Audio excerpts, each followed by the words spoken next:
Bismillahirrahmanirrahim. Assalamualaikum warahmatullahi wabarakatuh. Waalaikumsalam warahmatullahi wabarakatuh. Yang terhormat Kepala SMP Negeri 256 Jakarta, Bapak Wahidin SPD, beserta jajarannya. Yang kami hormati Bapak Ibu, Dewan Guru, para audiens yang terima kasih, alhamdulillah bisa meluangkan waktunya pada siang hari ini di tempat yang nyaman dan sejuk. Puji syukur kehadirat Allah Subhanahu wa Ta'ala yang telah memberikan kita nikmat sehat, nikmat panjang umur, sehingga kita dapat berkumpul untuk melihat diseminasi atau menyebarkan pemahaman dan penerapan pengalaman budaya positif. Saya Putri Amalia, CGP Angkatan 9 pada hari Selasa tanggal 24 Oktober 2023. Tak lupa juga salawat serta salam kita haturkan kepada junjungan Nabi besar Muhammad SAW, kepadanya yang kita terima nanti syafaatnya di saat yaumul akhir, insyaallah, amin amin ya rabbal alamin. Bapak Ibu, sebelum kita mulai, alangkah baiknya kegiatan pada hari ini kita mulai dengan berdoa masing-masing sesuai dengan keyakinan yang Bapak Ibu yakini. Berdoa dipersilahkan. Bismillahirrahmanirrahim.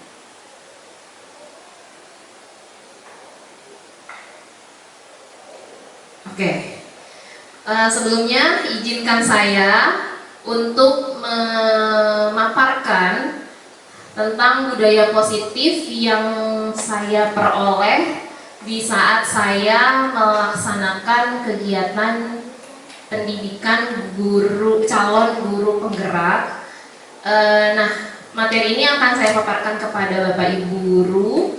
Semoga apa yang saya sampaikan bisa kita terapkan bersama di SMP Negeri 256 Jakarta.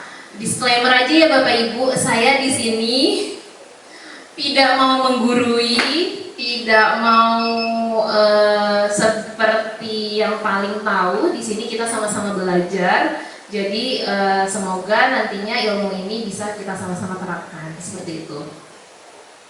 Sebelum mulai kita yel-yel dulu ya, biar nggak tegang Bapak Ibu, jangan tegang. Saya jadi tegang. Iko asik, jaya jaya jaya, luar biasa. Oke. Sebelum masuk ke materi atau yang akan kita lakukan pada hari ini, ada beberapa pertanyaan pemantik nih. Kira-kira menurut Bapak Ibu setuju atau tidak ya? Ini nggak dinilai ya Bapak Ibu, jangan takut, jawab aja. Dinilai juga nggak apa-apa. Yang pertama, hukuman dapat mendisiplinkan anak. Setuju atau tidak kira-kira ya Bapak Ibu? Setuju? Setuju. Oke. Hukuman dapat mendisiplinkan anak. Yang kedua, pertanyaan pemantik yang kedua, pemberian hukuman dengan hal positif seperti membaca atau membersihkan halaman sekolah dapat meningkatkan disiplin anak. Setuju atau tidak Bapak Ibu? Tidak. Setuju atau tidak? Setuju. Setuju. Baik. Yang ketiga, memberi penghargaan dapat meningkatkan motivasi belajar anak. Setuju? Setuju. Baik, kayaknya setuju semua ya. Nah, ini pertanyaan pemantik ini nanti dapat kita jawab di akhir materi yang akan saya sampaikan. Nah, topik yang akan dibahas hari ini lumayan banyak. Semoga Bapak Ibu tidak ngantuk. Semoga Bapak Ibu bisa menerima dengan baik materi yang akan saya sampaikan. Yang pertama, materi yang akan kita bahas disiplin positif dan nilai-nilai kebajikan universal. Yang kedua, teori motivasi, hukuman, dan penghargaan restitusi. Yang ketiga, keyakinan kelas. Materi yang keempat, kebutuhan dasar manusia dan dunia berkualitas. Yang kelima, 5 posisi kontrol. Yang keenam, segitiga restitusi. Ya, baik, sekarang kita mulai ke topik yang pertama, yaitu disiplin positif dan nilai-nilai kebajikan universal. Kira-kira menurut Bapak Ibu, disiplin itu apa sih? Bisa jawab? Apa sih maksud menurut Bapak Ibu tuh disiplin? Disiplin apa? Tunjuk tangan yuk. Disiplin apa?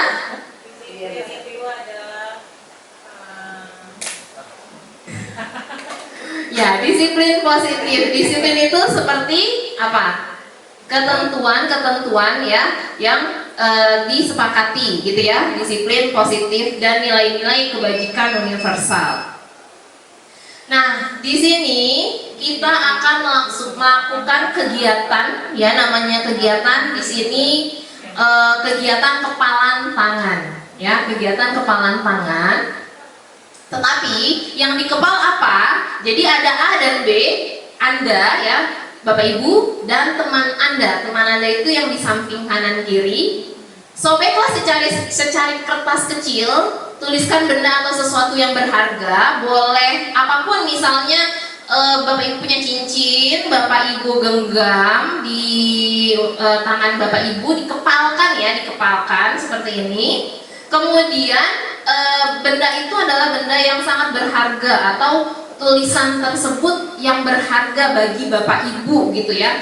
Nah, kira-kira nih teman Bapak Ibu yang di sebelah mencoba dengan sekuat tenaga berbagai cara ingin melepaskan untuk membuka kepalan tangan Bapak Ibu ya. Coba dibuka kepalan tangannya gimana? Berbagai cara, bisa memaksa, bisa merayut, terserah mau dibuka atau enggak ya. Bisa mengancam, bisa menghardik, bisa menyuap ya. Kira-kira nih apa yang terjadi? Nah, coba Bu Ros, dibuka nggak kepalan tangannya tadi dipaksa sama Bu Elia? Dibuka. Dibuka nggak?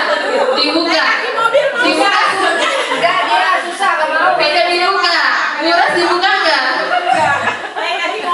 Ya, jadi semuanya itu kita yang mengontrol ya Bapak Ibu ya. Mau kepalan tangannya itu dibuka atau enggak, mau diberikan atau enggak, hal yang berharga bagi Bapak Ibu sendiri yang mengontrol ya, mau memberikan atau tidak. Jadi semuanya itu yang mengontrol adalah diri kita sendiri. Ya, tidak bisa kalau misalnya sudah dirayu, ya udah berarti kemakan rayuan, dibuka nih yang barang berharga dikasih, berarti itu memang sudah posisi kontrol Bapak Ibu yang melakukan gitu ya sendiri, bukan atas keinginan orang lain gitu ya.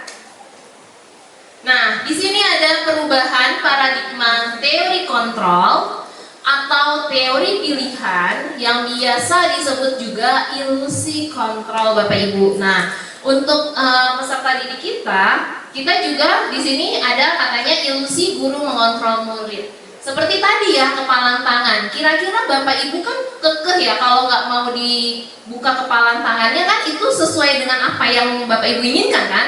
Bapak Ibu yang mengontrol kan? Sama ya, ilusi guru mengontrol murid di sini maksudnya kita, ilusi itu apa sih? Coba saya tanya dulu deh kira-kira. Hayalan, betul ya. Ilusi itu hayalan. Jadi sebenarnya selama ini kita guru itu berhayal, iya betul ya, berhayal kalau guru bisa mengontrol murid, padahal tidak, itu hanya ilusi ya. Murid datang terlambat dimarahin, terus belum tentu dia besok tidak datang terlambat lagi. Kita tidak bisa mengontrol murid. Nah, itu hanya ilusi. Yang kedua, ilusi bahwa semua penguatan positif, efektif dan bermanfaat. Tidak ya Bapak Ibu ya, penguatan positif itu ke anak didik atau ke peserta didik itu kalau kita berikan penguatan, kita pasti berpikirnya nih pokoknya kalau udah diceramahin, kalau udah dinasihatin pasti besok berubah, pasti besok dia bisa bisa lebih baik lagi. Tapi ternyata apa? Tidak. Nah, karena bukan anak sendiri yang mengontrol keinginannya, tapi kita si Noel ya Bu Ros ya ya seperti itu ya, banyak ya para peserta didik kita yang seperti itu. Nah, yang ketiga, ilusi bahwa kritik dan membuat orang merasa bersalah dapat menguatkan karakter. Nah, ini jadi kita membuat orang merasa bersalah, justru anak didik kalau dibuat rasa bersalah dia tidak menguatkan karakter mereka, justru mereka malah trauma. Nah, menantang juga. Kadang-kadang tidak membentuk karakter kalau kita kita merasa bersalah. Ayo, kamu kan yang membuat ibu. Nah, dia merasa bersalah. Nah, justru dia jadi trauma, ya. Jadi, saya takut nih ngelakuin ini lagi, takut salah gitu kan. Jadi bukan karakternya tidak menguatkan karakter menjadi baik, justru mereka menjadi trauma. Kemudian yang keempat, ilusi bahwa orang dewasa memiliki hak untuk memaksa. Jelas ini tidak ya Bapak Ibu ya. Kita semua baik peserta didik maupun guru ya, seluruh semua orang itu memiliki hak yang sama, ya, tidak boleh memaksa, tidak ada paksaan apapun gitu. Nah, ini adalah ilusi kontrol yang biasanya dan saya pun pernah beberapa kali berpikir seperti itu ya. Oh, coba kalau misalkan dinasehatin sampai panjang lebar besoknya bakal berubah. Ternyata tidak ya. Nah, ternyata tidak. Nah, itu hanya ilusi kita, hanya bayang-bayangan kita. Hanya apa ya, kalau sekarang bahasanya apa? Ekspektasi. Nah, ya seperti itu. Halu, betul. Nah, di sini siapa sesungguhnya yang memiliki kontrol? Nah, di sini yang tadi kita bahas ya Bapak Ibu ya. Jadi ilusi kontrol tadi kita lihat di sini ada dua, stimulus respon dan teori kontrol. Yang kita harus tahu yang sekarang adalah teori kontrol. Stimulus responnya misalnya realitas atau kebutuhan kita sama. Salah ya?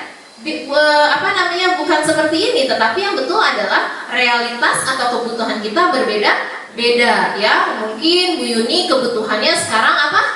Bu Yuni kebutuhannya lagi apa? Beli mobil. Nah, mungkin nanti Pak Fauzi kebutuhannya beli pesawat. Kan berbeda ya Bapak Ibu ya. Nah, kemudian stimulus responnya, semua orang melihat yang hal sama, padahal setiap orang memiliki gambaran yang berbeda ya. Menurut misalnya menurut Bu Prima, saya Bu Putri orangnya tuh jutek ya, misalnya seperti itu. Tapi menurutnya Bu Elit, enggak kok, Bu Putri orangnya baik. Kan beda-beda ya gambarannya ya, seperti itu ya Bapak Ibu ya. Kemudian yang ketiga, kita mencoba mengubah orang agar berpandangan sama dengan kita. Tidak bisa ya Bapak Ibu. Yang benar adalah kita berusaha memahami pandangan orang lain tentang dunia. Jadi walaupun berpikir berbeda, kita harus menghargai. Contohnya seperti pengambilan keputusan. Makanya ada diskusi kan ya Bapak Ibu ya. Biar apa? Biar bisa menampung aspirasi atau hal-hal atau pandangan yang berbeda supaya satu mufakat atau keputusan yang baik, seperti itu. Kemudian yang keempat, perilaku buruk dilihat sebagai salah satu kesalahan. Sebenarnya tidak ya Bapak Ibu, semua perilaku memiliki tujuan. Seperti siswa terlambat datang ke sekolah, kita anggap dia tidak disiplin, padahal mungkin saja dia punya tujuan atau bukan tujuan, atau ada alasan apa yang tidak bisa dia datang tepat waktu. Nah, seperti itu. Jadi kita tidak bisa mencap sesuatu hal yang salah itu buruk. Nah, ya karena masing-masing manusia juga pernah melakukan kesalahan gitu ya Bapak Ibu. Selanjutnya, orang lain bisa mengontrol saya. Tidak ya, yang benar adalah hanya Anda yang bisa mengontrol diri Anda. Contohnya tadi kegiatan kepalan tangan. Ya, kepalan tangan tadi ada yang udah maksa sampai merayu nih, Pak Fauzi ngerayu Bu Yuni, nggak bisa juga ya, karena Bu Yuni hanya bisa mengontrol dirinya sendiri. Yang selanjutnya, pemaksaan ada pada saat bujukan gagal ya. Kemudian salah ya, yang benar adalah kolaborasi, konsensus, menciptakan pilihan-pilihan baru. Seperti tadi, jejak pendapat. Selanjutnya, model berpikir menang atau kalah. Tidak ada menang atau kalah, tetapi model berpikir menang dan menang. Jadi sama-sama diuntungkan. Seperti itu ya Bapak Ibu. Ini adalah stimulus respon dan teori kontrol yang selama ini stimulus respon yang lebih sering kita hadapi. Nah, teori kontrolnya ya harusnya seperti ini, merubah cara pandang. Yang selanjutnya, nah di sini disiplin positif. Disiplin positif di sini ada makna disiplin, ya. Kemudian ada teori motivasi, ada 5 posisi kontrol, dan 5 kebutuhan dasar manusia. Nah nanti ini satu-satu kita akan bahas ya Bapak Ibu di teori kontrol atau teori pilihan ini, disiplin positif. Yang pertama, disiplin. Nah tadi saya sudah bertanya, apa sih itu disiplin? Disiplin apa Bapak Ibu? Belajar. Belajar. Betul ya. Yang dikatakan di sini disiplin dari bahasa Latin yaitu disciplina yang artinya belajar. Makna asal dari kota ini berkonotasi dengan disiplin diri dari murid-murid Socrates dan Plato. Kemudian, disiplin diri membuat orang menggali potensinya menuju sebuah tujuan apa yang dia hargai. Jadi disiplin ini harus memiliki tujuan nih Bapak Ibu nih. Disiplin ini memiliki tujuan apa yang dia hargai. Nah, namun kenyataannya pada budaya kita makna kata disiplin telah berubah makna. Jadi apa? Jadi sesuatu yang dilakukan seseorang pada orang lain untuk mendapatkan kepatuhan. Ya, seperti tadi, datang terlambat karena takut dihukum. Seperti itu ya. Kemudian ya datang tepat waktu, datang tepat waktu karena takut dihukum kalau misalnya dia datang terlambat gitu. Mengerjakan tugas supaya tidak dihukum, seperti itu ya Bapak Ibu. Nah itu adalah bergeseran makna dari kata disiplin yang tadinya belajar menjadi untuk mendapatkan kepatuhan. Kalau hal tersebut terjadi, jadi kata disiplin di sini menimbulkan ketidaknyamanan. Jadi terpaksa melakukan hal tersebut bukan dengan apa yang kita hargai atau pencapaian suatu tujuan mulia. Ya, jadi kalau disiplin harusnya belajar, misalnya belajar tepat waktu, berarti dengan kesadaran sendiri, bukan untuk takut karena takut dihukum misalnya, seperti itu ya Bapak Ibu. Lanjut, nah nilai-nilai kebajikan universal. Nilai-nilai kebajikan universal adalah sifat-sifat positif manusia yang merupakan tujuan mulia yang ingin dicapai setiap individu. Nilai-nilai tersebut bersifat universal lintas bahasa, suku bangsa, agama, maupun latar belakang. Yang pertama, setiap perilaku atau perbuatan memiliki suatu tujuan, ya. Nah, tadi misalnya kita datang tepat waktu, kita punya tujuan. Sekarang, sekolah itu tujuannya apa sih Bapak Ibu? Dapat ilmu. Apalagi tujuannya? Dapat teman, ya. Oke, nah itu jadi kita melakukan hal tersebut memiliki tujuan, sama seperti Bapak Ibu mengajar suatu materi. Pasti di setiap materi punya tujuan pembelajaran, seperti itu ya. Apapun pasti memiliki tujuan. Nah, dengan mengaitkan nilai-nilai kebajikan yang diyakini seseorang, maka motivasi intrinsiknya akan terbangun sehingga menggerakkan motivasi dari dalam. Nah, motivasi intrinsik itu kan yang dari dalam ya Bapak Ibu ya. Nah, motivasi intrinsik itu akan terbangun kalau misalnya dia memiliki disiplin yang memiliki tujuan. Disiplin tersebut memiliki tujuan nih. Jadi dia membangun motivasi di dalam dirinya, begitu ya. Nah, nilai-nilai kebajikan yang ingin dicapai oleh setiap anak Indonesia dikenal profil pelajar Pancasila. Jadi gini Bapak Ibu, dari awal saya ikut CGP, pasti profil pelajar Pancasila itu dimasukkan. Dari awal saya masuk ke CGP pasti untuk profil pelajar Pancasila. Ya, seperti itu. Jadi punya tujuan. Nah, ini adalah nilai-nilai kebajikan. Nilai-nilai kebajikan profil pelajar Pancasila yang telah kita pelajarin ada apa aja sih Bu Prima? Mandiri, nawar, kritis, kemudian apa lagi? Bergotong royong, apa lagi? Kreatif, ya, berkebinekaan global dan beriman bertakwa kepada Tuhan yang Maha Esa dan berakhlak mulia. Ya, tepuk tangan untuk kita semua. Oke, yang kedua, teori motivasi, hukuman dan penghargaan serta restitusi.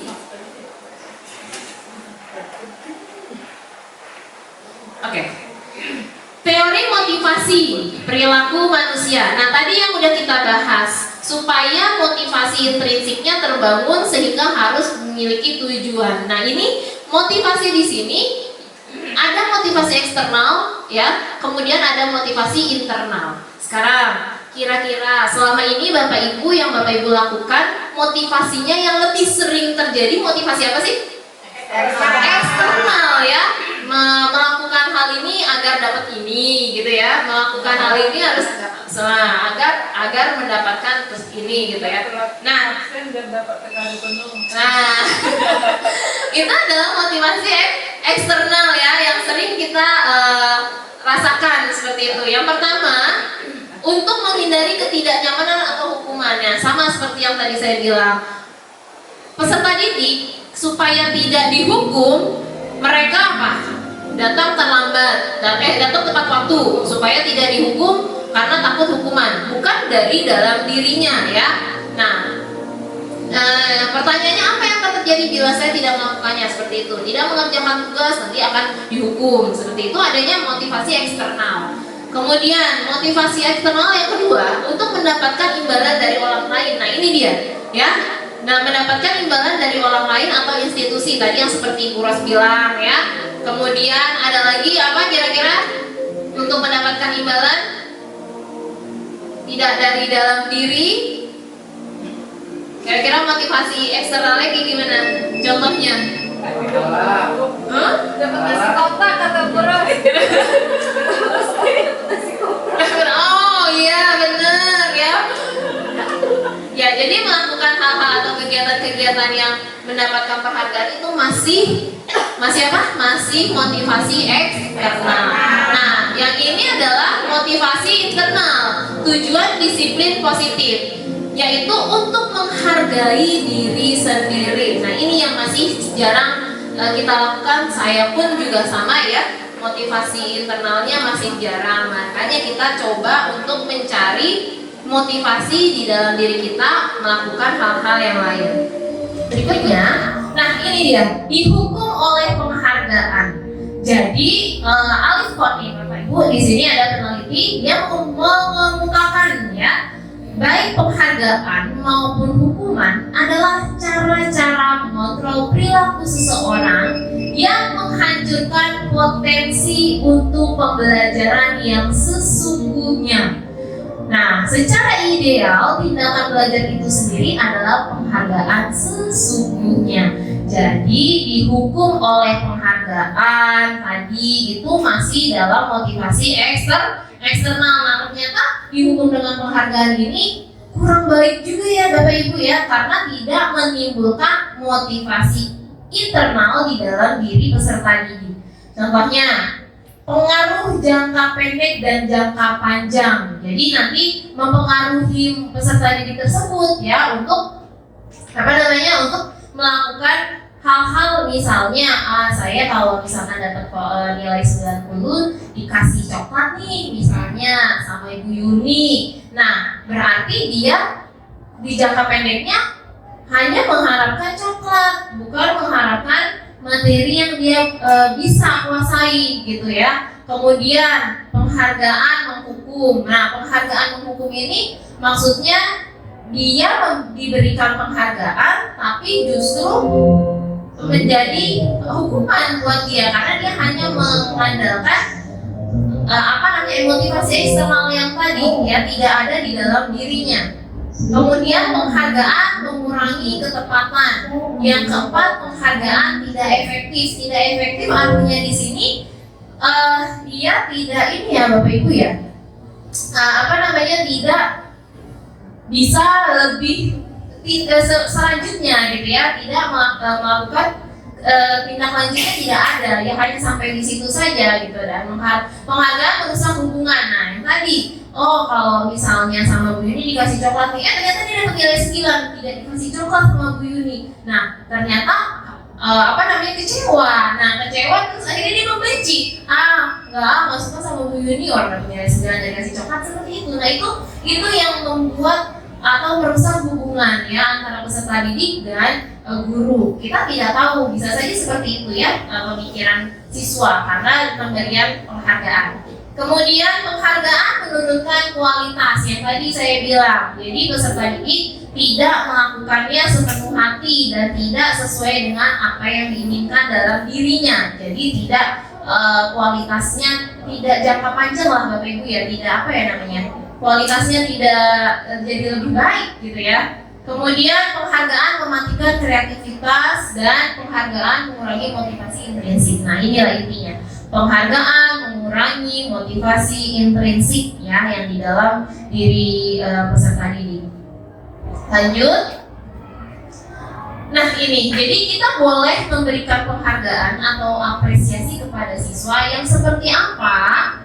Dalam memberikan apresiasi, kita pengakuan kepada siswa itu perlu diingat beberapa hal. Yang pertama, beri pengakuan secara khusus ya Bapak Ibu, beri pengakuan secara khusus. Kemudian yang kedua, beri pengakuan secara pribadi. Kemudian yang ketiga, beri pengakuan kepada semua murid secara bergantian. Jadi artinya tidak pilih kasih, seperti itu ya Bapak Ibu ya. Kemudian beri pengakuan secara konsisten. Nah yang tadi ya, berarti kalau sudah menjanjikan seperti ini akan dapat ini, berarti secara konsisten kita lakukan supaya tidak merusak hubungan. Kemudian fokus pada proses. Nah, yang paling penting adalah fokus pada proses. Semuanya itu butuh proses ya Bapak Ibu ya. Anak-anak mendapatkan nilai besar atau nilai tinggi, menilai tinggi, mereka butuh proses. Jadi semuanya prosesnya yang dilihat. Bisa saja pas saat ulangan anak tersebut dapat nilai tinggi, bisa aja apa? Menyontek. Terus apa lagi? SKS apa Bapak Ibu? Sistem kebut semalam, padahal prosesnya tidak ya. Jadi kita yang melihat adalah prosesnya, apakah bermakna atau tidak. Nah sama seperti saya di sini, saya masih proses dalam pendidikan calon guru penggerak ya. Jadi semuanya butuh proses, seperti itu ya Bapak Ibu ya. Nah ini dia, ada pertanyaan, kira-kira ini hukuman atau konsekuensi ya? Coba nanti jawab ya satu-satu. Mencatat 100 kali di dalam buku kalimat. Di dalam buku kalimatnya, saya tidak akan terlambat lagi karena terlambat ke sekolah. Kira-kira hukuman atau konsekuensi? Hukuman ya, oke. Ingat ya jawabannya Bu Dinda, katanya hukuman. Yang kedua, lari mengelilingi lapangan basket 2 kali karena terlambat hadir di sekolah. Pak Fauzi, kira-kira hukuman atau konsekuensi? Hukuman. Menurut Pak Fauzi, yang pertanyaan kedua adalah hukuman. Yang ketiga, murid diminta untuk push up 15 kali karena tidak menggunakan masker ke sekolah. Kira-kira jawabannya hukuman atau konsekuensi Pak Fandi? Itu konsekuensi. Konsekuensi, oke. Menurut Pak Fandi yang nomor 3 adalah konsekuensi. Yang keempat, menggantikan kertas tugas teman yang telah dicoret-coret. Coba Bu Elin, saya mau dengar suaranya dari tadi. Iya, tadi. Menurut Bu Elin? Konsekuensi, menggantikan kertas tugas teman yang telah dicoretkan itu konsekuensinya. Konsekuensi menurut Bu Elin ya. Yang kelima, membersihkan tumpahan air di meja tulis karena tersenggol pada saat belajar. Kira-kira apa Bu Prima? Konsekuensi. Nah, yang ke berapa itu? 6. Murid disuruh untuk mengenakan sepatu seharian di sekolah karena tidak mengenakan sepatu hitam. Menurut Bu Yuni apa ya Bu Yuni? Apa? Hukuman. Ya, yang terakhir. Oke nih, banyak guru PJOK ya di sini. Lari mengelilingi lapangan basket 2 kali karena terlambat 10 menit untuk pelajaran PJOK. Kira-kira bagaimana Bapak Ibu guru PJOK? Apa nih? Hukuman atau konsekuensi? Hukuman.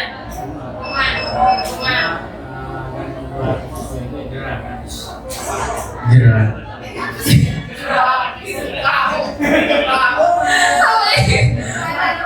Baik, supaya membuat siswa itu jerah gitu ya. Jadi hukuman gitu. Baik, masing-masing jawabannya kita lihat ya. Apa yang Bapak Ibu jawab tadi sudah ada jawabannya. Kita lihat apakah konsekuensi atau hukuman.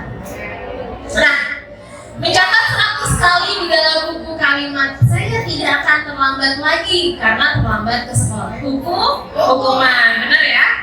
Oke, yang kedua, lari mengelilingi lapangan basket 2 kali karena terlambat hadir di sekolah. Yang merupakan hukuman. Yang ketiga, murid diminta untuk push up 15 kali karena tidak menggunakan masker ke sekolah. Hukuman, tidak ada hubungannya ya Bapak Ibu ya, push up dengan pakai masker. Oke. Kemudian, menggantikan kertas tugas teman yang telah dicoret-coret, yaitu konsekuensi. Betul ya jawabannya Bu Elin, konsekuensi. Membersihkan tumpahan air di meja tulis karena tersenggol pada saat belajar. Jawabannya konsekuensi. Betul. Kemudian murid disuruh untuk mengenakan sepatu seharian di sekolah karena tidak menggunakan sepatu hitam, yaitu hukuman ya, karena tadi tidak ada hubungannya ya. Kemudian yang terakhir, lari mengelilingi lapangan basket 2 kali karena terlambat 10 menit untuk pelajaran PJOK. Apa jawabannya? Konsekuensi ya. Jadi itu ada hubungannya dengan pelajaran PJOK.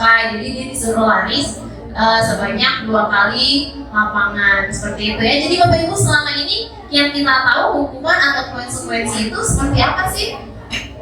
Ya udah, pokoknya kalau anak itu salah ya udah kita kasih hukuman yang sesuai dengan ada yang pikiran kita, seperti itu ya Bapak Ibu ya. Padahal kalau tidak sesuai ya itu disebutnya hukuman ya, dan hukuman itu tidak bermakna oleh siswa. Jadi hukuman itu justru membuat siswa trauma, kadang-kadang malah lebih nakal lagi gitu ya Bu Indah ya katanya. Oke. Baik Bapak Ibu. Nah, inilah perbedaan hukuman dan konsekuensi. Kalau hukuman tadi tuh sesuatu yang menyakitkan harus terjadi. Nah, dia menyakitkan bagi siswa nih Bapak Ibu kalau dihukum. Ternyata ya. Nah, sama saya juga selama ini masih berpikirnya kayak tadi tuh, oh hukuman, konsekuensi. Tapi setelah belajar seperti ini, oh ada perbedaannya hukuman dan konsekuensi ya. Jadi hukuman itu sesuatu yang menyakitkan yang harus terjadi, tetapi konsekuensi itu sesuatu harus terjadi. Yang kedua, membuat anak sakit baik fisik maupun hati untuk jangka waktu lama. Jadi pada sakit hati Pak Fauzi kalau misalkan bentak-bentak anak gitu ya, pada sakit hati ya anak-anak ya. Jadi fisiknya juga sakit, hatinya juga sakit. Jadi yang baiknya gimana? Konsekuensi itu membuat anak merasa tidak nyaman dalam jangka waktu pendek. Jadi sesuai dengan apa yang dilakukan sama siswa, konsekuensinya apa gitu ya. Kemudian anak membenci kedisiplinan. Justru kita hukum anak jadi benci sama kedisiplinan ya. Nah, kalau konsekuensi anak menghargai disiplin. Kemudian tadi sifatnya paksaan. Kalau konsekuensi sifatnya stimulus respon atau stimulus tanggapan. Kemudian mendorong anak menyakiti diri sendiri. Kalau konsekuensi mendorong anak agar mudah menyesuaikan diri. Kemudian konsep dirinya buruk. Kalau konsekuensi konsep dirinya yang baik. Lalu anak belajar untuk menyembunyikan kesalahan. Kalau konsekuensi anak belajar untuk mematuhi peraturan. Yang terakhir, marah, rasa bersalah, dipermalukan, merasa tak dihargai. Sedangkan kalau konsekuensi, kehilangan hak, dibuat tidak nyaman, diasingkan untuk sementara. Ya walaupun yang paling terasa itu ya adalah hukuman ya. Kalau konsekuensi masih bisa menjadi pembelajaran bagi anak. Tapi kalau hukuman biasanya anak justru ngalah dan dendam. Seperti itu ya Bapak Ibu ya. Ini perbedaan hukuman dan konsekuensi. Nah, Untuk materi yang kedua, yang terakhir yaitu di materi yang kedua adalah restitusi. Apa sih restitusi? Kira-kira ada yang sudah mendengar sebelumnya tentang restitusi? Belum? Wina belum? Yang lain? Belum? Baik. Kalau belum, di sini ada pemaparan tentang restitusi. Restitusi adalah proses menciptakan kondisi bagi murid untuk memperbaiki kesalahan mereka sehingga mereka bisa kembali pada kelompok mereka dengan karakter yang lebih kuat. Restitusi juga merupakan proses kolaboratif yang mengajarkan murid untuk mencari solusi untuk masalah mereka dan membantu murid berpikir tentang orang seperti apa yang mereka inginkan menjadi atau tujuan mulianya dan bagaimana mereka harus memperlakukan orang lain. Jadi tadi kita belajar hukuman, konsekuensi, dan ini ada lagi yang lebih halusnya yaitu restitusi. Jadi dengan restitusi anak bisa menumbuhkan karakternya lebih kuat seperti itu ya Bapak Ibu ya. Terus mengajarkan siswa untuk mencari solusi sendiri. Ya, untuk mencari solusi sendiri dari permasalahannya dia. Kamu datang terlambat, bagaimana biar besok kamu nggak datang terlambat? Nah, dia yang mencari solusinya sendiri. Ya, bukan kita hukum, ayo hormat di hormat sampai berjam-jam gitu. Nah, dia tidak berpikir dan dia tidak paham setelah itu. Ya udah besok terlambat, ya udah paling disuruh hormat di depan tiang bendera seperti itu ya Bapak Ibu. Sedangkan kalau restitusi, anak mencari solusinya sendiri dari permasalahannya dia. Kamu kenapa sering datang terlambat? Kamu bagaimana caranya supaya kamu tidak datang terlambat? Seperti itu ya Bapak Ibu. Ini tentang restitusi. Nah ini dia, ada hukuman, ada konsekuensi, dan ada restitusi. Nah ini kalau hukuman ini ternyata sudah dicap identitas gagal ya Bapak Ibu ya. Semoga kita nanti di mana nggak ada lagi ya yang memakai hukuman ya Bapak Ibu. Saya juga masih belajar ya, kita masih belajar. Jadi ternyata hukuman di sini adalah identitas gagal untuk para siswa. Yang baik itu adalah konsekuensi dan restitusi. Konsekuensi itu bersifat netral, tetapi restitusi itu lebih baik ternyata dibanding konsekuensi karena dia bernilai positif. Nanti akan menimbul disiplin positif di dalam diri siswa. Begitu ya Bapak Ibu. Ini nggak perlu saya bacakan satu-satu. Bapak Ibu bisa lihat. Jadi sesuatu yang menyakitkan harus terjadi. Kalau konsekuensi tadi udah ya, konsekuensi sesuatu harus terjadi. Nah kalau restitusi merupakan pilihan. Jadi yang mengendalikan, yang mengontrol diri siswa siapa Bapak Ibu? Siswa tersebut. Jadi siswa tersebut yang mencari solusi untuk permasalahannya dia, bukan guru, gitu ya Bapak Ibu ya. Oke, kita lanjutkan. Nah yang ketiga, sebelum masuk yang ketiga, kira-kira masih semangat nggak? Semangat? Coba istimewa dulu. Hikmasin, jaya, jaya, jaya, luar biasa. Aduh, benar-benar jangan sampai ngantuk ya Bapak Ibu ya.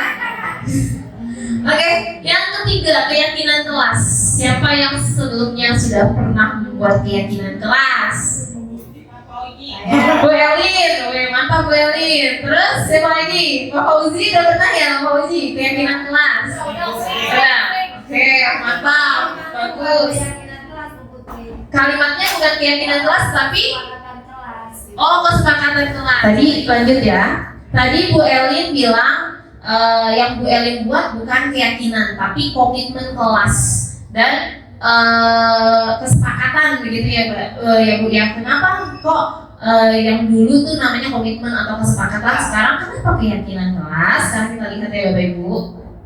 Nah ini, mengapa tidak peraturan saja sih? Kenapa harus keyakinan kelas? Kan bisa saja tadi komitmen, peraturan, seperti itu ya. Nah, di sini coba sebelum kita lihat kenapa harus keyakinan, kenapa nggak peraturan? Yang pertama, mengapa kita memiliki peraturan harus menggunakan helm bila mengendarai kendaraan roda 2? Kira-kira Bu Ros, kenapa kalau naik motor harus pakai helm Bu Ros?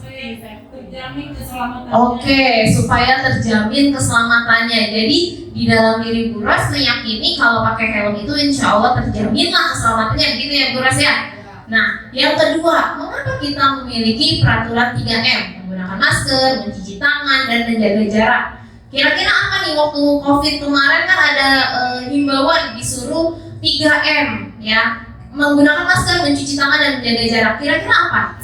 Terbiasa hidup sehat. Nah, terbiasa hidup sehat. Berarti kira-kira itu ya yang diyakini sama Bapak Ibu ya. Nah, terus mengapa kita memiliki peraturan harus datang tepat waktu saat mengikuti pelatihan? Kenapa? Biar apa? Supaya datang tepat waktu, supaya dapat penghargaan kah? Supaya dapat duit kah? Dapat tambahan bonus kah? Apa dong? Menghargai aturan. Menghargai aturan. Baik ya, tepuk tangan dulu untuk Bapak Ibu yang hebat ini. Ya Allah, luar biasa. Jadi benar ya. Jadi di dalam diri kita bukan. Nah, sebenarnya banyak ya yang berpikir apa? Menggunakan helm dalam mengendarai kendaraan roda 2. Ada yang berpikir seperti apa? Supaya tidak ditilang. Nah, itu bukan yang diyakini di dalam dirinya. Nah, itu kenapa kita harus keyakinan bukan peraturan. Seperti itu ya Bapak Ibu ya. Jadi untuk mendukung motivasi intrinsik. Jadi kembali lagi ke nilai-nilai atau keyakinan. Makanya namanya keyakinan kelas. Begitu ya Bapak Ibu ya, Bapak Ibu.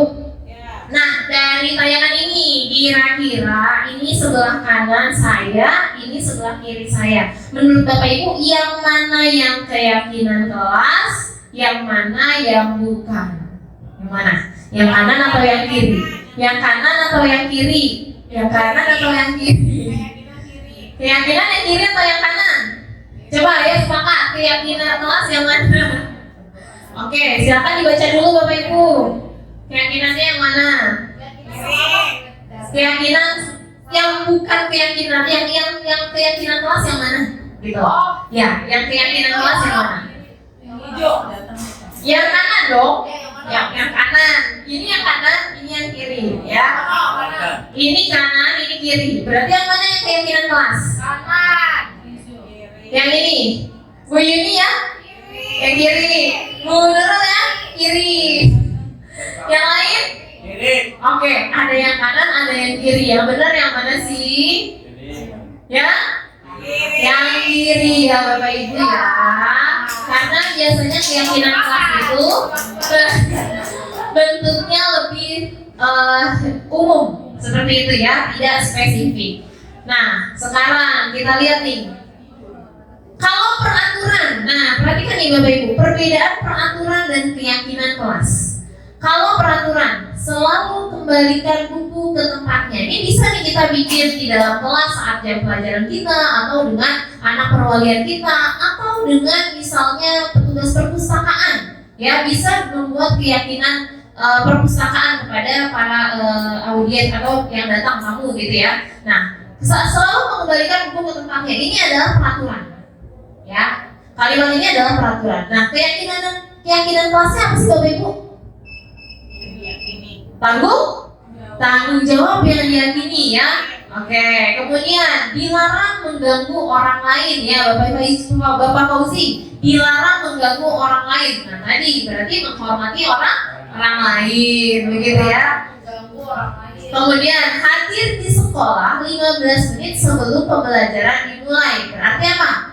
Menghormati orang lain dan berkomitmen. Kemudian dilarang melakukan kekerasan. Nah, dilarang. Nah, dari peraturan ini adalah ada kata-kata dilarang. Sedangkan keyakinan itu adalah untuk keselamatan, ya, menghormati orang lain, seperti tadi ya, memakai helm supaya tidak ditilang polisi. Itu peraturan. Ya, kita mematuhi peraturan supaya pakai helm. Tapi kalau keyakinan apa? Ya itu tadi untuk keselamatan diri kita sendiri, gitu. Kemudian dilarang menggunakan narkoba, itu adalah suatu kesehatan. Berganti atau menunggu giliran, nah itu menghormati orang lain seperti ngantri ya, mengantri itu menghormati orang lain dan bersabar. Kemudian gunakan masker untuk kesehatan. Yang terakhir, jangan berlari di kelas atau koridor untuk keselamatan. Jadi bukan suatu peraturan seperti itu ya Bapak Ibu. Kita lanjutkan yang keempat. Nah, kita punya kebutuhan dasar manusia dan dunia berkualitas. Manusia itu memiliki kebutuhan dasar. Apa aja sih kebutuhan dasar manusia? Dia tahu nggak? Makan, betul. Tidur, betul. Beraktivitas. Rumah gedung, kata Bu Yuni. Bu Yuni dari tadi mau beli mobil ya, mau beli rumah gedung. Wow, luar biasa, Masya Allah. Ya, apalagi tadi kebebasan, betul. Kita tidak dikekang. Apalagi kasih sayang. Oh, bener banget.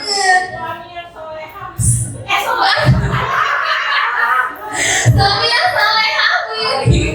Suami yang soleh, iya betul. Itu adalah kebutuhan asal manusia. Oke, baik Bapak Ibu, kita lihat. Nah, di sini betul ya, semua yang Bapak Ibu katakan tadi semuanya ada ya.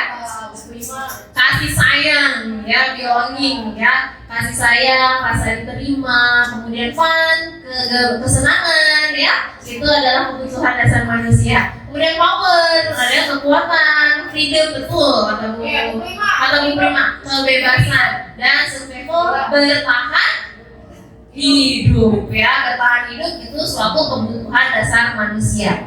Lanjut ya Bapak Ibu, yang kelima, yaitu 5 posisi kontrol. Nah, ini adalah 5 posisi kontrol untuk kita pendidik atau guru ke siswa atau peserta didik. Jadi ini adalah 5 posisi kontrol yang harus kita miliki. Nanti kita lihat dari kelima posisi kontrol ini mana yang lebih baik ya di antara kelimanya. Baik, sama-sama kita lihat. Nah, di sini ada penghukum, kemudian pembuat orang merasa bersalah. Yang kedua, yang ketiga menjadi teman, yang keempat pemantau, dan yang kelima manajer. Sekarang sama-sama kita lihat ya, yang penghukum, dia menghardik, kata-katanya ya, guru berbuat menghardik. Terus apalagi menginjak, menyakiti, ya. Kemudian guru berkata, kalau kamu tidak melakukannya, awas ya, seperti ancaman. Yaitu tipe yang penghukum, gitu ya Bapak Ibu ya. Nah, kemudian apa lagi tuh? Hasilnya, nah hasilnya, jika Bapak Ibu menjadi penghukum, hasilnya murid akan memberontak. Iya betul. Terus menyalahkan orang lain, kemudian akan berbohong. Nah, kemudian dengan dunia, murid tidak meletakkan guru di dunianya yang seperti dunia. Guru itu tidak berkualitas. Dianggapnya sama murid itu guru yang penghukum itu tidak berkualitas. Seperti itu ya Bapak Ibu ya. Kemudian murid akan berkata, biarin aja gitu ya. Nanti juga marah-marah lagi gitu ya. Kalau penghukum marah-marah, biarin aja nanti juga bakal marah-marah lagi seperti itu. Kalau tipenya penghukum ya gitu ya Bapak Ibu. Nah, yang kedua, membuat orang merasa bersalah atau membuat merasa bersalah. Nah, guru berkata biasanya berceramah ya, sebuah gurunya, ibu kecewa deh sama kamu, misalnya seperti itu ya. Sebenarnya kamu bisa dipercaya nggak sih, seperti itu ya. Nah, itu membuat murid merasa bersalah, gitu ya. Nah, nih, guru berkata, kamu sebenarnya kamu sudah tahu belum ya, ibu lelah sekali gara-gara kamu nggak mau ngerti nih. Maaf ya, ibu lagi nggak enak nih, kalian bikin mood ibu jadi berantakan. Nah itu kan jadi menyalahkan siswa ya. Kalian ini ya pagi-pagi udah bikin mood ibu berantakan aja. Nah jadi anak-anak merasa bersalah seperti itu. Nah kemudian hasilnya akan menyembunyikan, menyangkal, dan berbohong. Kemudian murid akan berkata, apa tuh? Maafkan saya Bu. Nah kadang-kadang murid jadi trauma, ya, jadi trauma justru, aduh saya jadi mengecewakan ibu ini nih, seperti itu ya Bapak Ibu ya. Nah, kemudian hasilnya atau dampaknya yang ada di murid merasa rendah diri. Yang ketiga, sebagai teman. Nah, ini dia sebagai teman. Kira-kira siapa nih? Sering menjadi posisi kontrolnya kepada murid jadi teman. Jadi ya udah nggak apa-apa, lain kali jangan ya, seperti itu. Yaudah nggak apa-apa gitu, nggak masalah. Itu masih seperti teman. Kadang-kadang kita anggap menjadi teman ini justru hal yang baik gitu ya Bapak Ibu. Ternyata posisi kontrol menjadi teman ini juga merugikan siswa ya. Nah, nih guru kan berkata ya, ayolah izinkan demi ibu seperti itu ya. Terus siswanya jadi ketergantungan terhadap guru tersebut. Kalau dia tidak bisa menyelesaikan masalahnya, ya, oke, harus dicabut dulu tuh ini.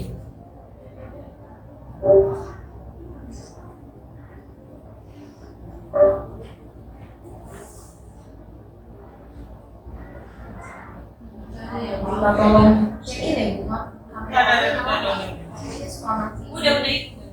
Enggak, kamera. Videonya suka nggak ngerekam, dia suka mati. Makanya tadi saya mau rekam. Masih. Oke, baik. Saya ulangi ya Bapak Ibu ya. Oke, kita lanjutkan maksudnya. Jadi dari posisi kontrol yang ketiga adalah teman. Jadi murid jadi ketergantungan. Dia tidak bisa memecahkan masalahnya sendiri. Saat ada masalah, lapor dulu, bu, saya nggak bawa buku, boleh nggak Bu ya? Kalau misalkan saya nggak pakai paket misalnya, boleh nggak ya Bu? Karena udah sering, ya udah nggak apa-apa, besok saya tentuin ya, pasti seperti itu. Jadi anak jadi ketergantungan, tidak bisa memecahkan masalahnya sendiri. Posisi yang keempat yaitu posisi pemantau. Nah, biasanya memantau gerak-gerik siswa. Kamu apa yang sudah kamu langgar? Kamu tahu nggak peraturannya apa? Gitu. Nah, itu posisi pemantau seperti itu ya. Nah, dampaknya yang kita lihat di sini ya. Nah, menitik beratkan pada siswa ya untuk dirinya sendiri ya. Kemudian yang terakhir manajer. Ya, manajer di sini dia lebih ke memberikan pertanyaan-pertanyaan supaya siswa bisa menyelesaikan masalahnya sendiri, supaya siswa mendapatkan solusi dari masalahnya sendiri. Nah, di sini dampak pada siswa, dia bisa mengevaluasi dirinya bagaimana cara memperbaiki diri. Jadi dari kelima posisi kontrol ini, kira-kira yang sering Bapak Ibu lakukan yang mana ya? Semuanya. Kadang-kadang sesuai situasi dan kondisi. Kalau anaknya udah marah banget, udahlah dihukum aja begitu ya Bapak Ibu ya. Padahal udah diajak ngomong baik-baik seperti itu ya, udah kita jadi manajer, dipantau, udah kita jadi teman, tapi kok masih nggak ada perubahan gitu ya Bapak Ibu ya. Nah, baru kita hukum gitu ya Bapak Ibu ya. Ya, oke. Nah, ternyata di sini 5 posisi kontrol yang paling baik memang manajer ya. Tapi tadi sesuai dengan situasi dan kondisi yang ada di lingkungan kita, tuh, di dalam kelas, di luar kelas gitu ya. Lanjut ya Bapak Ibu. Nah, di sini ada pernyataan dari 5 posisi kontrol ini, kira-kira ini kalimat untuk yang mana? Yang pertama, saya kecewa sekali dengan kamu. Kira-kira apa Bu Indah? Membuat rasa bersalah. Oke. Kemudian yang kedua, kamu tidak pernah benar melakukannya. Kira-kira apa ya Bu Prima?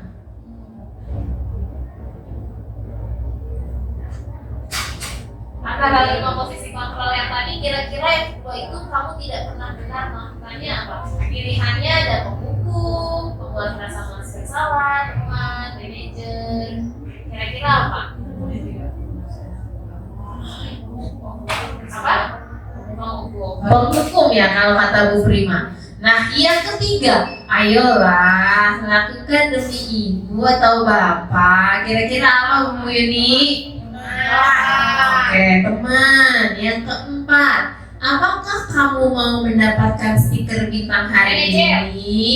Kira-kira apa itu ya? Pemantau. Oke, yang kelima, bagaimana kamu bisa menyelesaikan masalah ini? Manager. Yang terakhir, kamu selalu yang paling terakhir. Oh, baik, sama-sama kita lihat jawabannya ya. Kira-kira benar yang mana ya? Oke, saya kecewa sekali dengan kamu, pembuat orang merasa bersalah. Benar. Yang kedua, kamu tidak pernah benar melakukannya, yaitu penghukum. Pokoknya itu semuanya bagus ya jawabannya. Ayolah lakukan demi ibu atau bapak. Teman. Yang keempat, apakah kamu mau mendapatkan stiker bintang hari ini? Bagus banget nih jawabannya, benar semua. Bagaimana kamu bisa menyelesaikan masalah ini? Manager. Nah, bagus. Yang terakhir, kamu selalu yang paling terakhir. Nah, ini ya, penghukum. Ya, oke. Jadi ini kata-kata yang sering dilakukan. Nah, kita flashback, kira-kira kita selama ini ngomonginnya gimana ya sama anak? Oh, berarti ini saya nanti kalau bapak ibu misalnya lagi menangani kasus anak, gitu kan? Kalau saya ngomongin, oh berarti ini saya tipenya manajer nih, gitu kan? Saya nanya-nanya anak dulu nih, solusinya apa, masalahnya apa, seperti itu. Atau langsung ngebentak misalnya, kamu tuh melakukannya kayak gini. Nah, berarti bapak ibu berpikir, oh iya, ini namanya penghukum nih, gitu kan? Ya, semoga bisa ya. Coba kita lihat yang keenam, yaitu segitiga restitusi. Nah, ini dia. Di dalam segitiga restitusi ini kita adalah metode untuk melakukan pemecahan masalah yang terjadi pada siswa. Segitiga restitusi. Tadi restitusinya sudah kita pelajari bersama-sama ya. Restitusi itu apa? Ya, membangun karakter siswa supaya siswa bisa mengevaluasi dirinya menjadi lebih baik, terus bisa menemukan solusi dari masalah yang telah dilakukan gitu. Nah, ini dia. Segitiga restitusi, ada yang menstabilkan identitas, validasi kebutuhan, dan menanyakan keyakinan.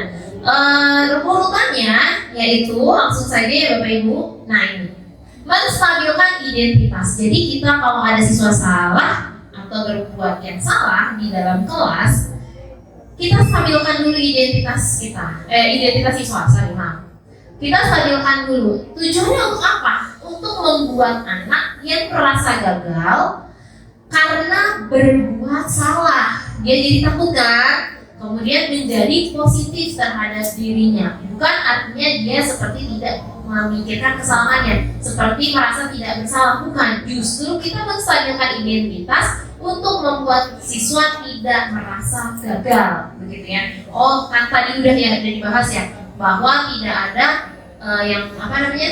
tidak ada yang salah itu bukan suatu keburukan, seperti itu ya Bapak Ibu ya. Nah, di sini guru berkata, berbuat salah itu hal yang manusiawi. Nah, nanti kalau Bapak Ibu misalkan mau menggunakan segitiga restitusi, menstabilkan identitas, Bapak Ibu bisa pakai kata-kata ini.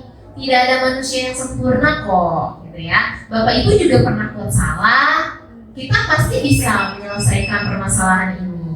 Bapak atau Ibu tidak tertarik untuk mencari tahu siapa yang benar, siapa yang salah, gitu ya. Bapak Ibu lebih tertarik untuk menyelesaikan masalah.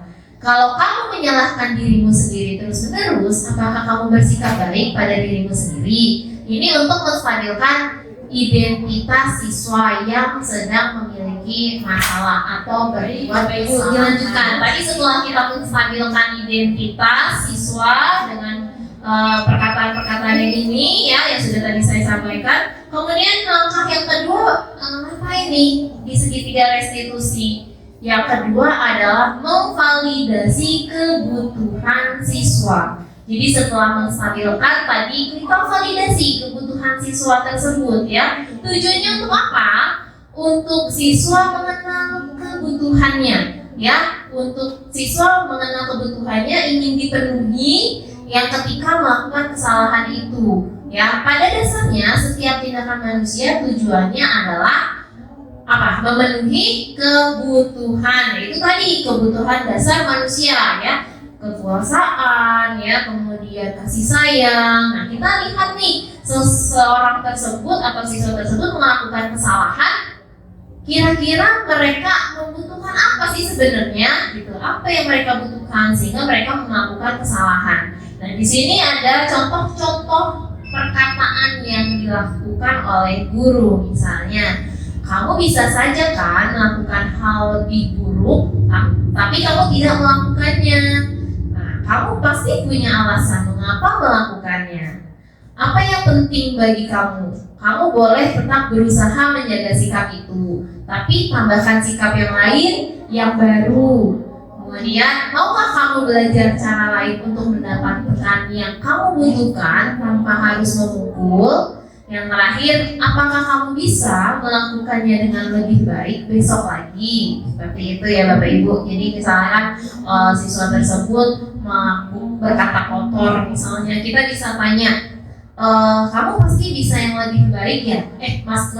Pasti kamu bisa yang lebih buruk dari berkata kotor. Misalnya kamu menojok atau menendang, tapi kamu hanya berkata kotor. Tetapi kita kita luruskan lagi ya apa yang dilakukan siswa tersebut tidak benar, seperti itu ya Bapak Ibu. Contohnya untuk memvalidasi kebutuhannya. Kira-kira dia tuh berkata kotor seperti apa kita tanya, atau hanya refleks Bu, saya berkata kotor seperti itu. Nah, kita jangan tanya lagi, kok bisa refleks? Berarti kamu sudah kebiasaan berkata kotor seperti itu, gitu ya. Jadi kita terus validasi kebutuhannya pada siswa. Nah, yang ketiga, setelah tadi menstabilkan identitas yang pertama, yang kedua validasi kebutuhan, yang ketiga yaitu menanyakan keyakinan di dalam diri siswa tersebut. Nah, di sini tujuannya untuk melihat kesalahannya, kemudian dihubungkan nih dengan norma sosial dan nilai-nilai yang mendasari manusia berinteraksi dengan orang lain. Misalnya, kurang menghargai orang lain misalnya, atau kurang menghormati orang lain misalnya. Nah, ini kita tanya, seperti ini contohnya. Apa nilai yang kita percaya di sekolah atau di kelas kita? Kita tanya, apa nilainya? Kemudian jika Bapak Ibu udah bikin keyakinan, ada satu orang siswa yang terlambat masuk, padahal udah bikin keyakinan, kita tanya, keyakinan apa nih yang sudah kita buat di kelas? Nah, biar siswa tersebut yang menjawab. Kemudian kelas yang ideal itu seperti apa sih? Kamu mau yang seperti apa sih kelasnya? Kalau misalkan kamu tidak mau mengerjakan tugas, menurut kamu maunya yang seperti apa? Kamu gak mau melakukan apa yang ibu perintahkan, misalkan kamu maunya yang seperti apa kelasnya gitu. Jadi kita tanya, nah kamu ingin jadi anak seperti apa? Nah, itu salah satunya. Apa yang kamu rasakan? Kita tanya ya. Ketika kamu melakukan itu, kamu menjadi orang yang seperti apa gitu. Jadi kita tanya keyakinan di dalam dirinya yang seperti itu. Mungkin di dalam dirinya dia mau menghargai orang lain, tapi ternyata belum bisa dia melakukan itu, tapi di dalam dirinya ada. Nah, itulah yang kita yakini untuk yang kita lakukan untuk anak supaya yakin gitu ya. Nah, ini tadi sudah ada segitiga restitusi.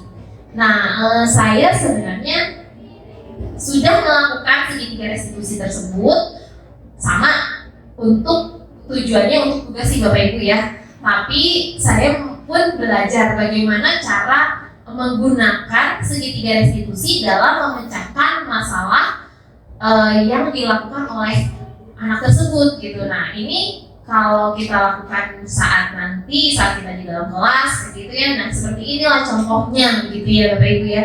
Mohon dimaafkan kalau ada kekurangan. Ya, sekarang kita mulai dari awal ya. Kita simak baik-baiknya seperti ini Bapak Ibu. Bisa. Masuk Faris. Ya Bu. Silakan duduk. Ibu, masih. Apa kabar? Alhamdulillah baik Bu. Mohon maaf Bu. Ibu manggil saya kalau boleh tahu ada apa ya Bu? Alhamdulillah kalau kamu sehat. Ini Barusan nih, tadi ibu dapat laporan dari teman kamu. Katanya saat jam istirahat, kamu melempar sepatunya Feby, terus ke lapangan ya, terus kena mukanya si Selin. Benar nggak kamu melakukan hal tersebut? Ibu. Kalau ibu boleh tahu, kamu melakukan hal tersebut dengan maksud apa sih melakukan hal tersebut? Itu Bu, saya cuma iseng aja kok Bu. Oh, masa cuma iseng aja sih? Berarti kalau cuma iseng, kamu seneng dong melihat temannya menangis, sengsara, kena lemparan sepatu kamu, begitu? Iya Bu. Tidak apa kalau kamu melakukan kesalahan, Faris, karena bukan kamu saja yang pernah melakukan kesalahan. Semua orang pernah melakukan kesalahan, ya. Manusia itu tidak ada yang sempurna loh. Selanjutnya, kira-kira apa yang mau kamu lakukan sekarang? Saya akan menemui Feby dan Selin Bu, lalu minta maaf kepada mereka dan berjanji tidak akan mengulanginya lagi Bu. Baik, bagus ya. Meminta maaf adalah perilaku yang terpuji. Ya terima kasih ya Bu. Oke, sekarang ayo coba kita bicarakan tentang keyakinan kelas dan keyakinan sekolah kita. Kira-kira apa sih yang kita percaya? Yang mana yang belum kamu tunjukkan? Bersikap baik kepada orang lain, menghargai sesama teman, dan saling menghormati sesama teman Bu. Oh ya, oke. Nah, selain kamu melempar aku dan membuat teman-teman kamu terkena lemparan, ada cara lain nggak? Cara lain yang dapat kamu lakukan untuk kamu bahagia? Kira-kira apa? Sebenarnya saya suka bermain musik Bu, tapi saya nggak ada yang ngajarin Bu. Jadinya saya iseng aja di teman. Oh gitu, jadi kamu cari pelampiasan ya, gitu ya. Terus kira-kira nih, kamu mau nggak belajar? Kalau ada yang mau, membimbing kamu berlatih musik. Serius Bu? Serius, kamu bisa belajar musik sama Pak Kasyadi, gimana? Kira-kira kapan Bu saya bisa belajar musiknya? Kapan ya? Mungkin besok kali ya, setelah selesai pelajaran di sekolah, kamu bisa belajar main musik sama Pak Kasyadi setelah pulang sekolah ya. Wah, oke Bu. Oke, terima kasih ya atas kedatangan kamu di sini, Faris. Berhubung waktunya sudah mau pulang, orang tua kamu juga pasti akan menunggu kamu kan. Jadi silakan kamu pulang, selamat beristirahat. Baik Bu. Hati-hati di jalan ya. Ya. Assalamualaikum Bu. Waalaikumsalam warahmatullahi wabarakatuh. Jadi itu ya Bapak Ibu yang sudah saya lakukan untuk segitiga restitusi. Tapi pada kenyataannya sebenarnya kadang-kadang ada siswa yang ditanya diem aja ya Bapak Ibu ya. Iya, kita ngasih pertanyaan tapi siswanya tuh nggak mau jawab, itu bagaimana gitu kan? Malah justru kadang suka bikin kita kesel ya Bapak Ibu. Ditanya tapi diem aja, bagaimana itu ya? Memang segitiga restitusi itu adalah solusi yang paling sempurna untuk menyelesaikan permasalahan siswa gitu ya. Nah, bagaimana kalau misalkan segitiga restitusi itu mau kita lakukan tapi tidak bisa, bukan tidak bisa, maksudnya ada saja hal yang mengganggu gitu ya Bapak Ibu ya. Hambatan-hambatannya begitu ya. Nah, di sini ada pilihan-pilihannya, jadi namanya intervensi 30 detik. Nah, ini adalah sebenarnya pertanyaan-pertanyaan yang bisa dilakukan ke siswa saat siswa melakukan permasalahan. Itu salah beberapanya ya. Apakah kamu ingin berbuat lebih baik? Apakah saat ini kamu sedang menjadi orang yang sedang kamu inginkan? Gitu kan? Apakah kamu bisa mengubah kegiatan atau perilaku kamu saat ini menjadi sikap yang lebih membantu? Apakah wajar membuat kesalahan? Bisakah kita memperbaikinya? Kemudian apa yang kamu lakukan saat ini? Kemudian kapan kamu siap untuk mulai? Peraturannya apa? Sepertinya kamu punya masalah. Saya bisa bantu apa? Ya, ibu bisa bantu apa? Sepertinya kamu bisa punya masalah, gitu ya. Saat ini kamu seharusnya berbuat apa? Seperti itu. apa yang bisa saya bantu atau apa yang ibu bisa bantu agar kamu bisa melakukannya. Jadi ini contoh beberapa intervensi 30 detik yang dapat kita lakukan selain segitiga restitusi tadi, karena mungkin terlalu makan banyak waktu kalau yang tadi ya Bapak Ibu. Nah bagaimana? Nah inilah intervensi 30 detik maksudnya gitu ya. Nah sampai sini kira-kira ada pertanyaankah dari Bapak Ibu yang mau ditanyakan? Saya buka untuk 2 penanya atau memberi tanggapan boleh banget, silakan. Siapa yang mau bertanya? Silakan Bapak Fauzi. Dalam segitiga restitusi, dalam penanganan masalah, boleh nggak saya dari validasi kebutuhan baru ke menstabilisasikan identitas? Oke. Itu pertanyaannya Pak Fauzi ya. Terima kasih, tepuk tangan untuk Pak Fauzi. Terima kasih atas pertanyaannya. Langsung dijawab aja dulu ya Bapak Ibu ya. Jadi tadi pertanyaannya Pak Fauzi saya ulangi. Di dalam segitiga restitusi boleh nggak sih saya menanyakan keyakinan dulu gitu ya? Memvalidasi dulu baru menstabilkan identitas. Ini adalah segitiga restitusi ya Bapak Ibu ya. Jadi yang kita lakukan yang sesuai dengan langkah-langkah dari segitiga restitusi. Jadi langkah pertama itu harus menstabilkan identitas dulu.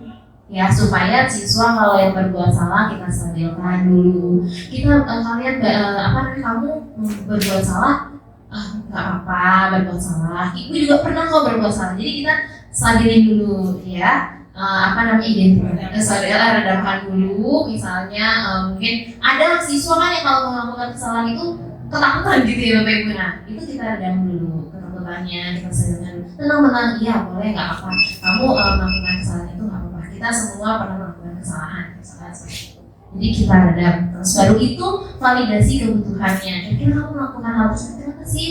Emang apa yang kamu butuhkan kamu sampai seperti itu? Nah itu baru kita validasi. Setelahnya baru menanyakan keyakinan. Jadi tidak bisa digoreng ya Bapak Fauzi ya. Jadi menstabilkan identitas dulu, memvalidasi baru menanyakan keyakinan. Seperti itu. Cukup jelas Bapak Fauzi?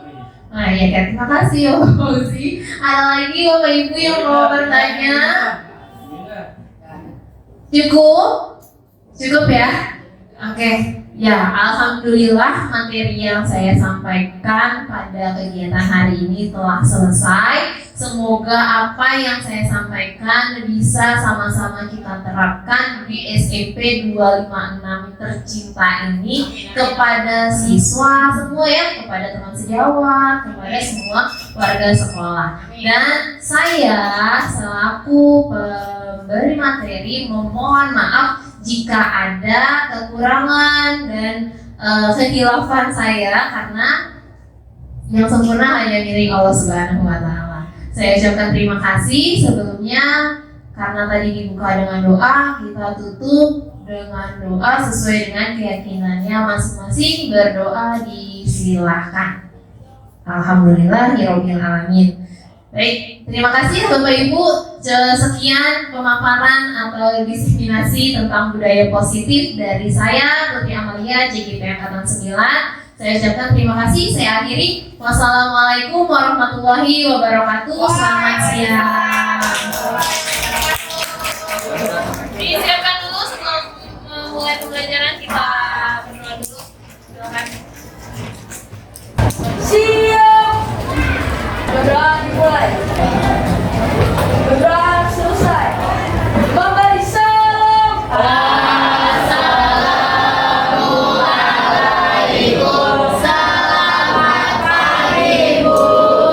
Waalaikumsalam warahmatullahi wabarakatuh. Selamat pagi semuanya. Hari ini kalian ibu ajak untuk membuat yang namanya keyakinan kelas. Apa sih keyakinan kelas? Ibu jelasin sedikit, nanti baru kalian praktek ya. Jadi keyakinan kelas ini seharusnya dilakukan atau disepakati kita lakukan pada awal tahun ajaran baru.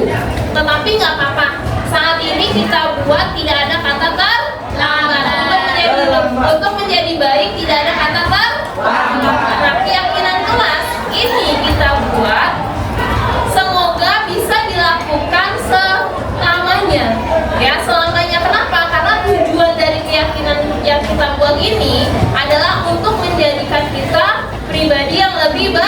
lebih baik lagi. Nah, nantinya ini akan dipakai saat kapan?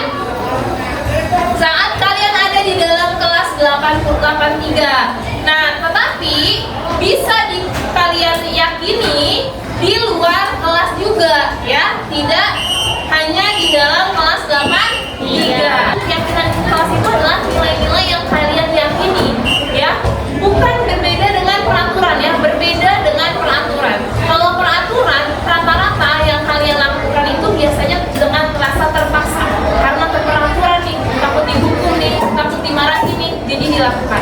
Tapi kalau keyakinan kelas, kalian yang menciptakan, kalian yang meyakini bahwa saya mau kelas saya seperti apa. Nah, makanya nanti kalian mengisi harapan kami ya.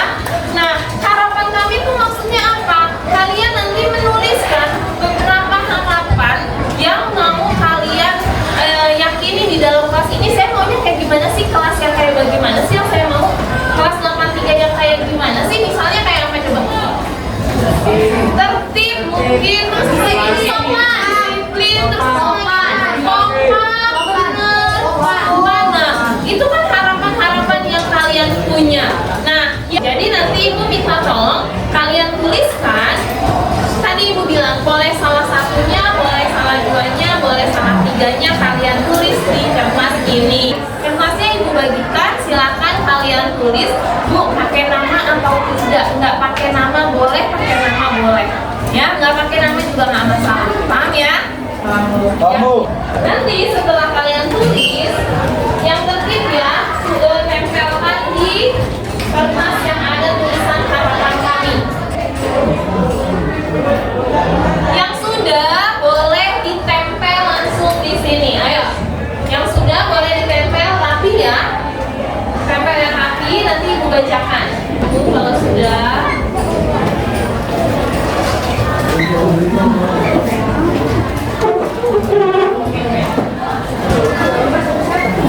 Kalau sudah langsung duduk ya. Baik, sudah semua ya menuliskan harapannya ya. Oke, sekarang kita bacakan dari harapan-harapan yang kalian tulis. Nanti kalau ada yang sama kita kelompokkan gitu ya. Nanti baru setelah itu kita jadikan keyakinan kelas. Nilai-nilai keyakinan apa yang akan kita yakini ya. Kalau nilai-nilai keyakinan itu ada apa saja sih? Menghormati, terus apa lagi? Tertib, menghargai, untuk diriku sendiri tetap semangat, berarti menyemangati diri sendiri. Artinya apa tuh kira-kira? Apa? Penyemangat. Oh betul, memotivasi diri sendiri.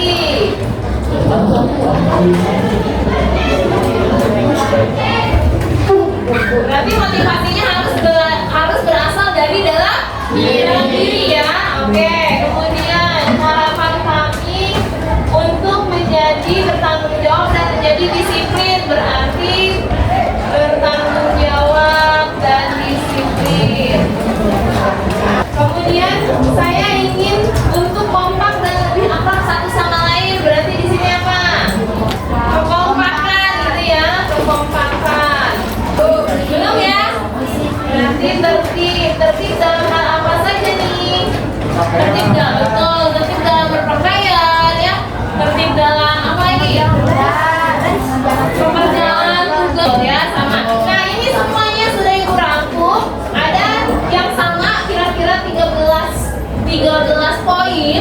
Ini akan ibu masukin ke keyakinan kelas kalian, kelas 83 gitu ya. Oke, yang pertama apa? Ini yang kira-kira sama nih, kita jadiin satu aja biar tidak terlalu banyak. Kita bisa bikin hanya 4 atau 5 saja. Kira-kira yang mana nih? Sopan santun bisa. Mana lagi? Dan kita tulis ya, apa nih? Menghargai, menghormati,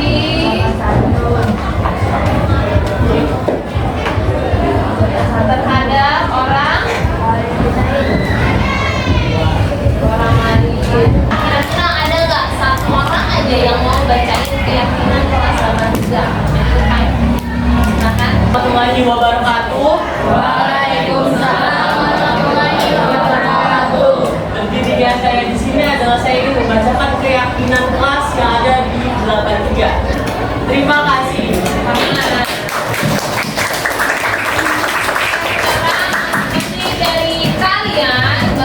pulpen masing-masing. Kalian tanda tangani keyakinan kelas yang telah kita buat ini.